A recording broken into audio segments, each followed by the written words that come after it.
Gagawa tayo ngayon ng atsara, guys. Prepare ko na to, guys, para mabilis tayo. Ito yung papaya. Inano ko na to, guys. Kinayod ko na to. Siguro nagtataka kayo bakit ganito yung kulay ng papaya. Ano to, guys? Medyo manibalang na to. Mas masarap kasi sa atsara, guys, pag medyo manibalang na yung papaya. Tapos, meron din tayo ditong carrots. Kinayod ko na din to, guys. Meron din tayo ditong luya. Ni-slice ko na din yan. Meron tayo ditong bell pepper. Meron tayo dito sibuyas, bawang. Tsaka gusto ko yung medyo maanghang yung atsara ko, guys. Kaya meron ako ditong siling labuyo. Isang piraso lang naman yan, guys. Meron din tayong asukal, suka, paminta powder, at saka asin, guys. Ayan. Ang una natin gawin, lagyan natin, guys, ng asin yung papaya. Ilipat natin siya dito sa lalagyan.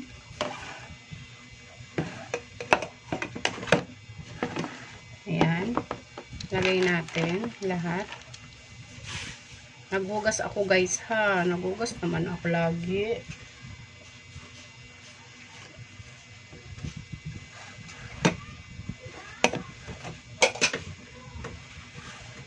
Ayan. Lagyan natin siya, guys, ng konting asin. Ayan. Haluin natin siya. Ayan. Yung iba, guys, ginagawa nila, pinipigaan pa nila to. Pero ako, guys, hindi ko na siya pipigaan kasi medyo ano na siya, medyo manibalang na yung papaya na gagamitin natin sa atsara. Kaya hindi ko na siya pipigaan. Ibabad lang natin siya ng mga 20 minutes sa asin para medyo lumambot yung papaya. Tsaka natin siya, guys, hugasan. Itabi lang muna natin siya. Gagawa na tayo ng isasabaw natin sa atsara, guys. Ayan, guys. Maglagay na tayo ng tubig. Buksan na natin yung apoy.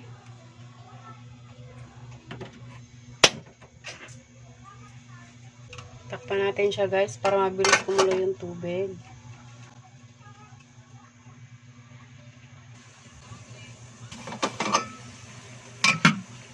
Ayan, guys, kumulo na.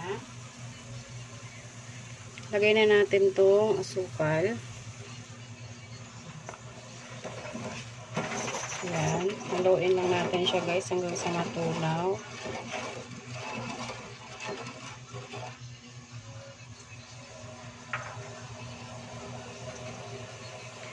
Lagay na rin natin yung suka.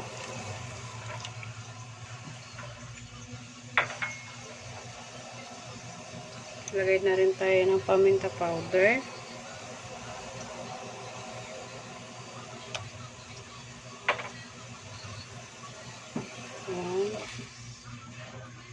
Antay natin na matunaw yung sukal.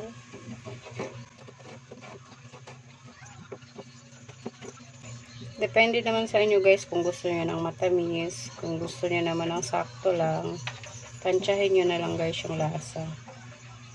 Ayan, tikman na natin.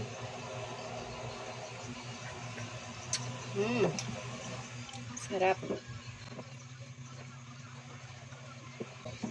Ayan, pakuluin lang natin, guys, yung suka, tsaka yung sukal.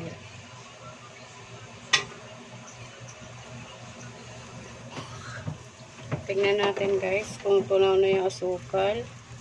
Ayan. Tikman na natin kung tama na yung asim tsaka tamis.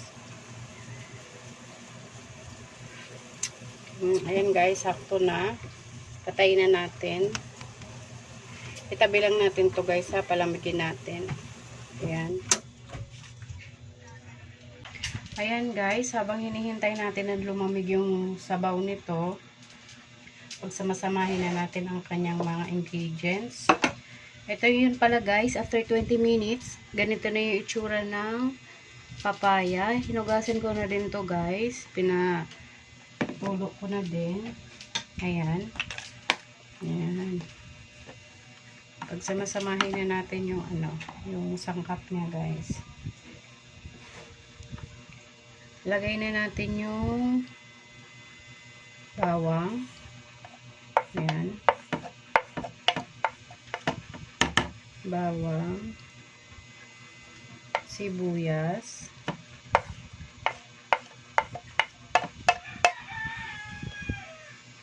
Luya.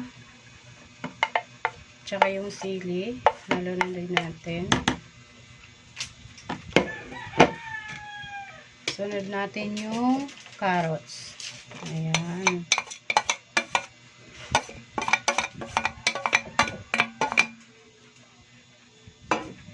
Paghalo-haloin lang natin to guys.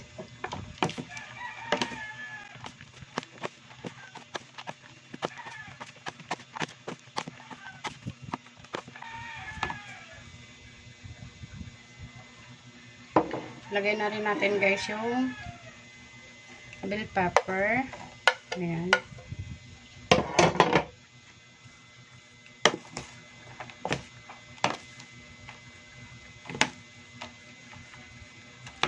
Lagyan na rin natin ng paminta powder. Mas masarap kasi guys pag medyo marami-raming paminta.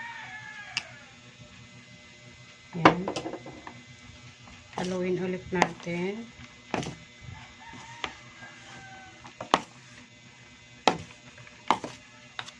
Ayan. Pwede na to guys. Tingnan natin kung malamig na yung ilalagay natin dito na sabaw. Ayan. Ang bango. Ang bango guys. Ayan. Kuhain na natin yung sabaw. Ayan guys. Ito na yung pinalamig natin na nagiging sabaw ng ating atsara. Maglagay na tayo guys sa garapon. Ayan. Maglagay na tayo.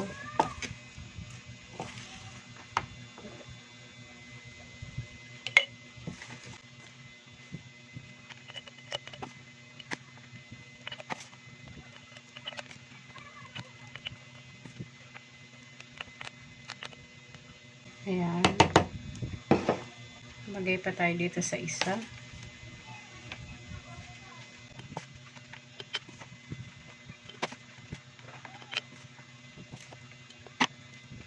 Ayan guys, nailagay na natin lahat sa garapon.